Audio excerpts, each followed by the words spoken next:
समय हम आपको सीधे लिए चलते हैं कच्छ। जब मैं दीपावली का पर्व आप लोगों के बीच मनाता हूं तो मेरी दीपावली की मिठास कई गुना बढ़ जाती है।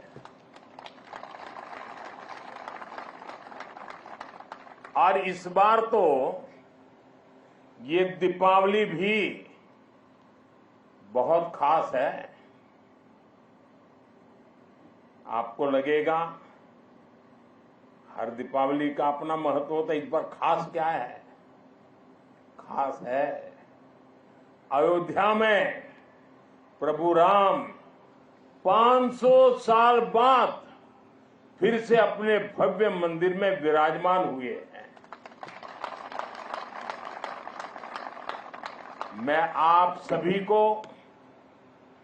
और मां भारती की सेवा में तैनात देश के हर जवान को दीपावली की हार्दिक शुभकामनाएं देता हूं।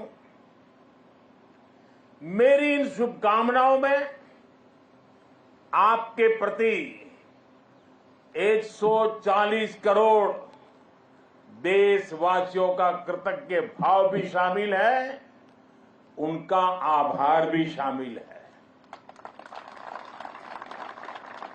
साथियों, मातृभूमि की सेवा का ये अवसर बड़े सौभाग्य से मिलता है। ये सेवा आसान नहीं है। ये मातृभूमि को सर्वस्व मानने वाले मत वालों की साधना है। ये मां भारती के लाडलों लाडलियों उनका तप है, उनकी तपस्या है। कहीं हिमालय की बर्फ और ग्लेशियर का शून्य से नीचा तापमान, कहीं नसों को जमाने वाली ठंडी रातें, कहीं गर्मियों में तपता हुआ रण का रेगिस्तान, आग बरसता हुआ सूरज, कहीं धूल भरी रेतीली आंधियां, कहीं दल दल की चुनौतियां और कहीं उफान लेता हुआ समंदर। ये साधना हमारे जवानों को उस हद तक तपाती है जहां हमारा देश का सैनिक फौलाद बनकर चमकता है। एक ऐसा फौलाद जिसे देखकर दुश्मन की रूह दहल उठती है।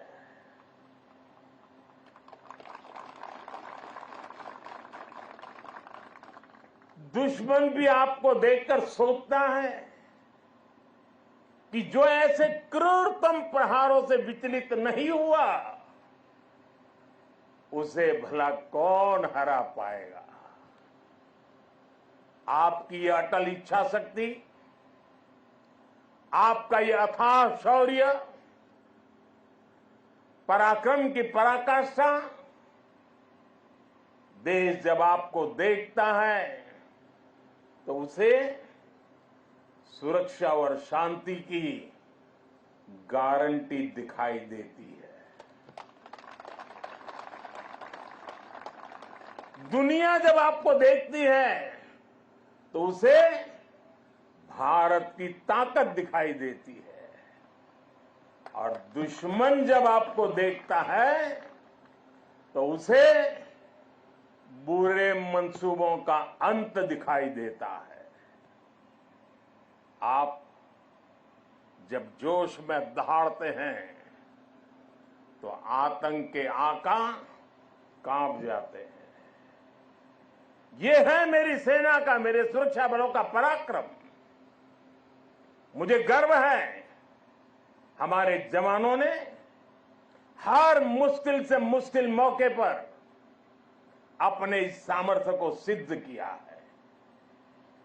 साथियों, आज जब मैं कच्छ में खड़ा हूं तो यहां हमारी नेवी का जिक्र भी उतना ही स्वाभाविक हो जाता है। ये गुजरात का समुद्री तट देश की बहुत बड़ी ताकत है, इसलिए यहां की समुद्री सीमा भारत विरोधी षड्यंत्रों का सबसे ज्यादा सामना करती है। कच्छ के इसी क्षेत्र में भारत की अखंडता का उद्घोष करती ये सर क्रीक भी है। अतीत में इस क्षेत्र को रणभूमि बनाने की कोशिशें भी हुई। देश जानता है सर क्रीक पर दुश्मन की नापाक नजरें कब से टिकी है, लेकिन देश निश्चिंत भी है क्योंकि सुरक्षा में आप तैनात है।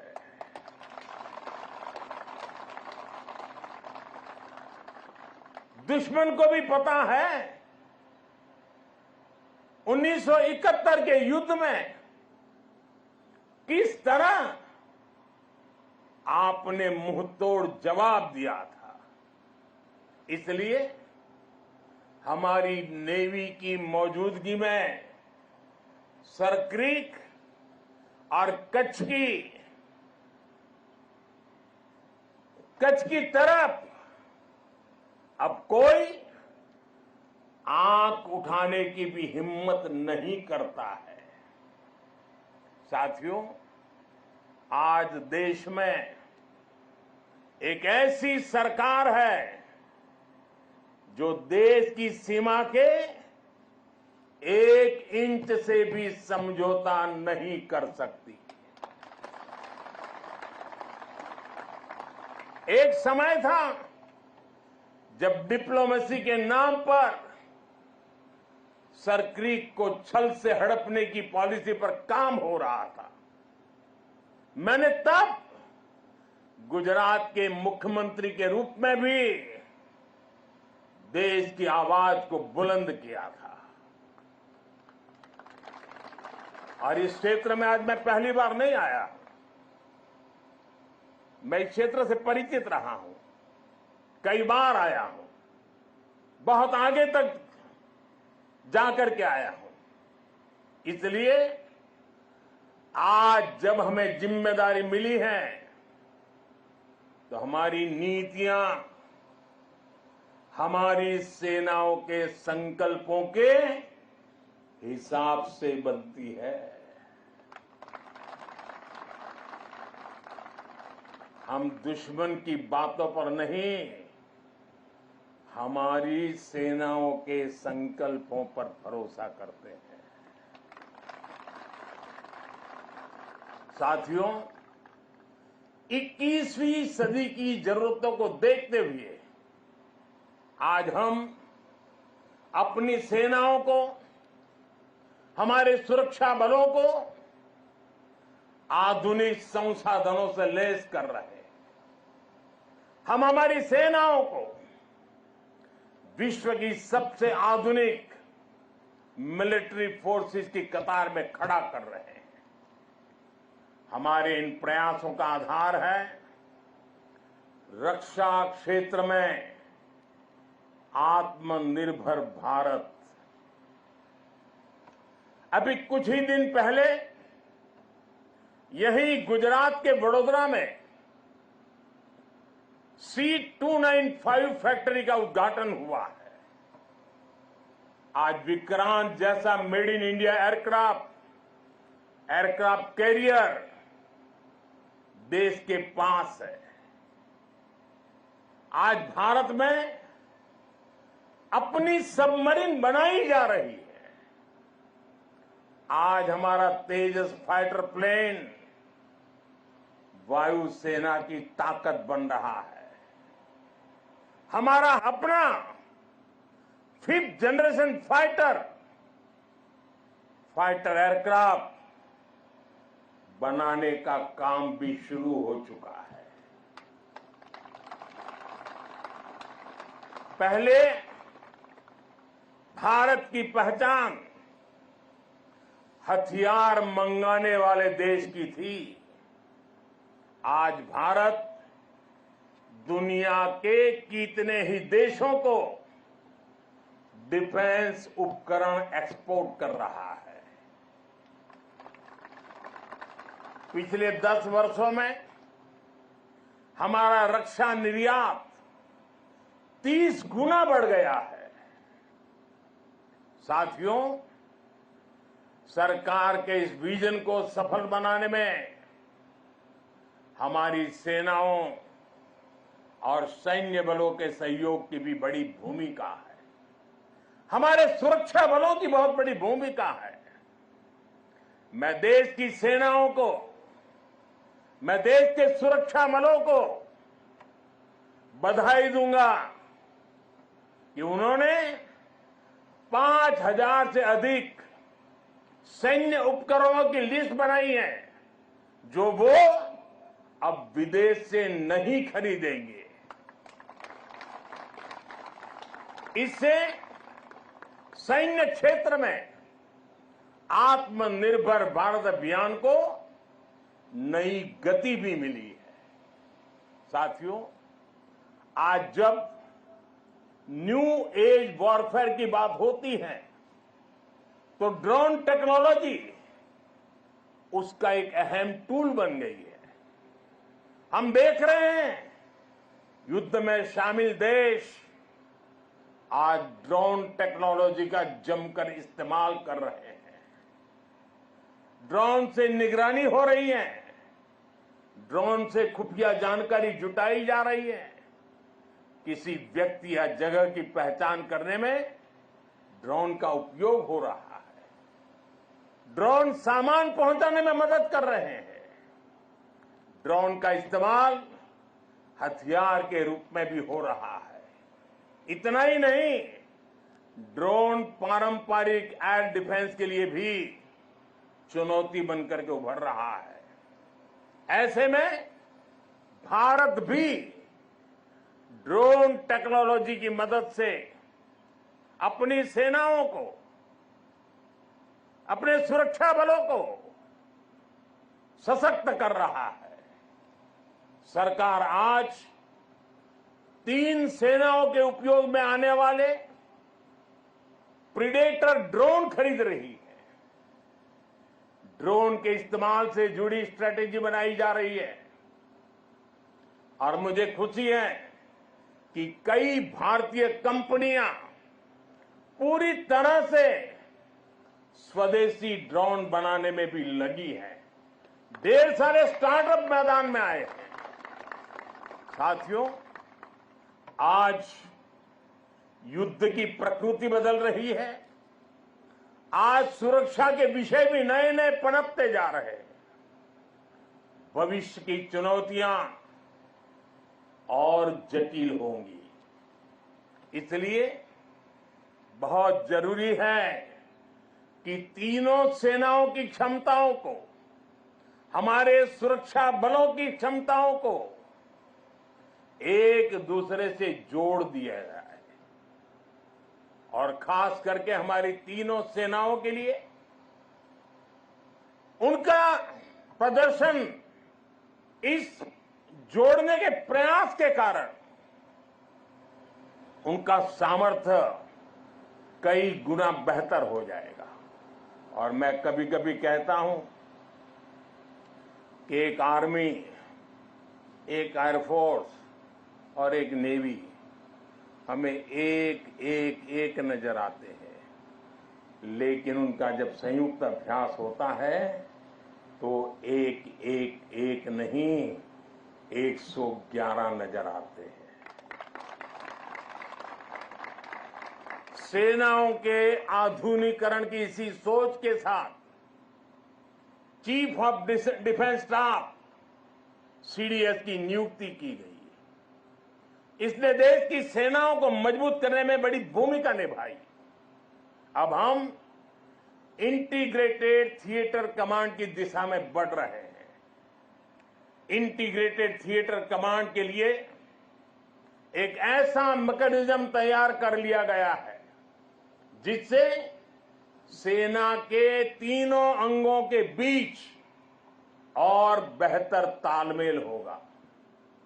साथियों, हमारा संकल्प है नेशन फर्स्ट, राष्ट्र प्रथम। राष्ट्र की शुरुआत उसकी सीमाओं से होती है। इसलिए बॉर्डर इंफ्रास्ट्रक्चर का विकास देश की सबसे बड़ी प्राथमिकताओं में है।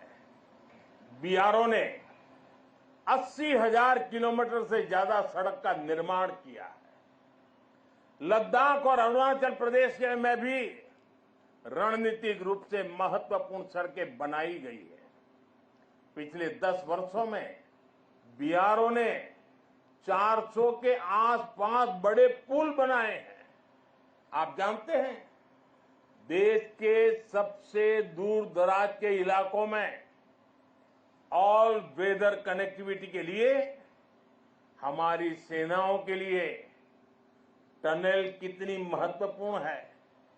इसलिए पिछले 10 वर्षों में अटल और सेला जैसी सामरिक महत्व की अनेकों बड़ी सुरंगों का निर्माण पूरा किया है। बीआरओ देश के अलग अलग हिस्सों में टनल बनाने के काम को तेज गति से पूरा कर रहा है। साथियों, हमने सीमावर्ती गांवों को आखिरी गांव मानने की सोच भी बदली है। आज हम उन्हें देश का प्रथम गांव कहते हैं। आखिरी गांव नहीं, वो प्रथम गांव। वाइब्रेंट विलेज योजना के तहत देश के प्रथम गांवों का विकास किया जा रहा है। वाइब्रेंट विलेज यानी सीमा पर बसे ऐसे वाइब्रेंट गांव जहां वाइब्रेंट भारत के प्रथम दर्शन हो। हमारा देश का तो ये विशेष सौभाग्य है कि हमारे ज्यादातर सीमावर्ती इलाकों को प्रकृति ने विशेष आशीर्वाद दिया है। वहां पर्यटन की अपार संभावनाएं हैं। हमें उसे तराशना है, निखारना है। इसके जरिए इन गांवों में बसे नागरिकों का जीवन बेहतर होगा, उन्हें नए अवसर मिलेंगे। वाइब्रेंट विलेज अभियान के जरिए हम ये होता देख रहे हैं। आप ही के यहाँ आसपास के जो दूर दराज के आखिरी गांव कहे जाते थे, जो आज पहले गांव है, वहां सीवीड का काम आपकी नजरों के सामने तेजी से बढ़ रहा है। बहुत बड़ा आर्थिक नया एक क्षेत्र खुल रहा है। यहां मैंग्रोव के पीछे एक बड़ी ताकत हम लगा रहे हैं। वो देश के पर्यावरण के लिए तो बहुत सुनहरा अवसर है, लेकिन ये मैंग्रोव के जो जंगल तैयार होंगे वो यहां के टूरिस्टों के लिए, और जैसे धोरडो में रणोत्सव ने पूरे देश और दुनिया को आकर्षित किया है, देखते ही ये इलाका टूरिस्टों का स्वर्ग बनने वाला है, आपकी आंखों के सामने बनने वाला है। साथियों, इस विजन को आगे बढ़ाने के लिए हमारी सरकार के मंत्री भी सीमावर्ती वाइब्रेंट विलेज में जा रहे हैं। आज वो वाइब्रेंट विलेज में रुकते हैं जहां ज्यादा से ज्यादा समय बिताते हैं। ऐसे में देश के लोगों में भी इन गांवों को लेकर आकर्षण बढ़ रहा है, उत्सुकता बढ़ रही है। साथियों, राष्ट्रीय सुरक्षा के साथ एक और पहलू जुड़ा हुआ है जिसकी उतनी चर्चा नहीं होती। ये है बॉर्डर टूरिज्म, और इसमें हमारे कच्छ के पास अपार संभावनाएं हैं। इतनी समृद्ध विरासत आकर्षण और आस्था के इतने अद्भुत केंद्र और प्रकृति की अद्भुत देन गुजरात में कच्छ और खंभात की खाड़ी के मैंग्रोव फॉरेस्ट बहुत महत्वपूर्ण है। गुजरात के समुद्री तटों पर समुद्री जीवों और वनस्पतियों का पूरा इकोसिस्टम है। सरकार ने भी मैंग्रोव के जंगलों के विस्तार के लिए कई कदम उठाए हैं। पिछले वर्ष लॉन्च की गई मिस्टी योजना पर सरकार तेजी से काम कर रही है। साथियों, यूनेस्को वर्ल्ड हेरिटेज साइट में हमारा धोलावीरा ये भी शामिल है और वो तो हमारे देश के हजारों साल के सामर्थ्य की पहचान है। धोलावीरा में सिंधु घाटी की सभ्यता के अवशेष बताते हैं कि हजारों वर्ष पूर्व वो शहर कितने व्यवस्थित तरीके से बसा हुआ था। यही गुजरात के समुद्र से थोड़ी दूरी पर लोथल जैसे व्यापारिक केंद्रों ने भी एक समय में भारत की समृद्धि के अध्याय लिखे। लखपत में गुरु नानक देव जी की चरण रज है। कच्छ का कोटेश्वर महादेव मंदिर हो, माता आशापुरा का मंदिर हो, काला डूंगर पहाड़ी पर भगवान दत्तात्रेय का साक्षात दर्शन होता हो, या फिर कच्छ का रण उत्सव या सर क्रीक को देखने का उत्साह। कच्छ के एक जिले में ही पर्यटन का इतना पोटेंशियल है कि टूरिस्ट को पूरा हफ्ता भी कम पड़ जाए। उत्तर गुजरात की सीमा पर नड़ाबेट में हमने देखा है कि कैसे बॉर्डर टूरिज्म लोगों में छाया हुआ है। हमें ऐसी ही हर संभावना को साकार करना है। जब ऐसे स्थानों पर देश के अलग अलग हिस्सों से पर्यटक आते हैं, वो भारत के वो दो हिस्से आपस में कनेक्ट हो जाते हैं। वो पर्यटक अपने साथ राष्ट्रीय एकता का प्रवाह लेकर आता है और राष्ट्रीय एकता की ऊर्जा लेकर जाता है, और यहां एक भारत श्रेष्ठ भारत की भावना को जीवंत कर देता है, अपने क्षेत्र में जाकर के भी कर देता है। यही भावना हमारी राष्ट्रीय सुरक्षा का मजबूत आधार तैयार करती है। इसलिए कच्छ और दूसरे सीमावर्ती इलाकों को हमें विकास के नए मुकाम तक लेकर जाना है। जब हमारे सीमावर्ती क्षेत्र विकसित होंगे, वहां सुविधाएं होंगी, तो इससे यहां तैनात हमारे जवानों का लाइफ एक्सपीरियंस भी बेहतर होगा। साथियों, हमारा राष्ट्र जीवंत चेतना है, जिसे हम मां भारती के रूप में पूजते हैं। हमारे जवानों के तप और त्याग के कारण ही आज देश सुरक्षित है, देशवासी सुरक्षित है। सुरक्षित राष्ट्र ही प्रगति कर सकते हैं। इसलिए आज जब हम विकसित भारत के लक्ष्य की ओर इतनी तेजी से बढ़ रहे हैं, तो इसमें आप सब इस स्वप्न के रक्षक हैं। आज हर देशवासी अपना 100% देकर राष्ट्र के विकास में अपना योगदान दे रहा है, क्योंकि उसे आप पर भरोसा है। मुझे विश्वास है आपका ये शौर्य इसी तरह भारत के विकास को बल देता रहेगा। इसी विश्वास के साथ आप सबको एक बार फिर दीपावली की हार्दिक शुभकामनाएं। आप सबका बहुत बहुत धन्यवाद। मेरे साथ बोले भारत माता की, भारत माता की, भारत माता की, भारत माता की, वंदे।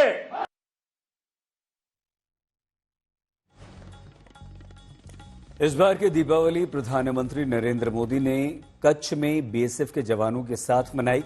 उन्हें अपने हाथों से मिठाई खिलाई, उनकी तारीफ की। उन्हें कहा कि हमारा पूरा देश जब अपने घर, परिवार, दोस्तों के साथ घर में दिवाली मना रहा है तो आप सीमा की रक्षा कर रहे हैं।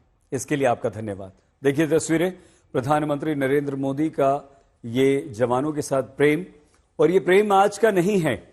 जब प्रधानमंत्री नरेंद्र मोदी प्रधानमंत्री नहीं थे, वो गुजरात में थे, गुजरात के मुख्यमंत्री थे, तब भी वो सैनिकों के साथ दिवाली मनाया करते थे। और उसके बाद जब 2014 में पहली बार वो प्रधानमंत्री बने तो उसके बाद से तो कभी ऐसा नहीं हुआ कि नरेंद्र मोदी जवानों के बीच नहीं पहुंचे। हमेशा दिवाली उन्होंने देश की रक्षा में जुटे हुए हमारे जवानों के साथ ही मनाई है, और ये सिलसिला 2014 से लगातार चलता आ रहा है। सबसे पहले 2014 में जब वो पीएम बने तो सियाचिन पर तैनात जवानों के बीच चले गए। उसके बाद अमृतसर गए, वहां जवानों के साथ 2015 में उन्होंने दिवाली मनाई। 2016 में इसी परंपरा को निभाते हुए आईटीबीपी के जवानों के साथ हिमाचल प्रदेश में उन्होंने चीन बॉर्डर की सीमा से बिल्कुल नजदीक जवान जो तैनात थे वहां पर दिवाली मनाई। और जम्मू कश्मीर के गुरेज सेक्टर में 2017 में वो गए। इसी तरह 2018 में उत्तराखंड में केदारनाथ मंदिर के दर्शन के लिए गए आईटीबीपी के जवानों के साथ, वहां पर प्रधानमंत्री नरेंद्र मोदी ने दिवाली मनाई। ये देखिए, हम वही सब दिखा रहे हैं आपको। अब 2019 देखिए आप, 2019 में राजौरी, जम्मू कश्मीर के राजौरी में एलओसी पर तैनात जवानों के साथ दीपावली प्रधानमंत्री नरेंद्र मोदी ने मनाई। 2020 में राजस्थान के जैसलमेर वो गए और जैसलमेर में लोंगोवाल पोस्ट पर सैनिकों के बीच उन्होंने दिवाली मनाई। तो वहीं 2021 में प्रधानमंत्री नरेंद्र मोदी जम्मू कश्मीर के नौशेरा सेक्टर गए।